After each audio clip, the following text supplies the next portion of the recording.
एकदम झटपट बनणारी भेंडी म्हणजे कसं माहितीये का, खायला पण एकदम चविष्ट लागती. आणि मला ती जास्त मसाल्याची भेंडी आवडत नाहीये, म्हणून आहे ना एकच नंबर गावाकडे जशी भेंडी केली जाते तुम्हाला दाखवते मी. हे बघा, भेंडी चिरायची काचा काचा मस्त पैकी आणि त्याच्यामध्ये टाकायचं.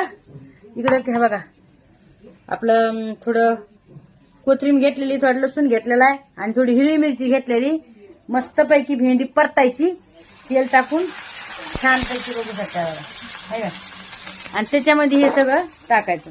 टमाटर नाही ना, काय नाही, तुम्हाला टमाटर टाकू शकताय, पण ते कसं टमाट्याने ओली होईल ना, चिकट चिकट होईल ना, त्याच्यामुळं मी नेहमी अशी भेंडी करते. मला खूप आवडते अशी भेंडी.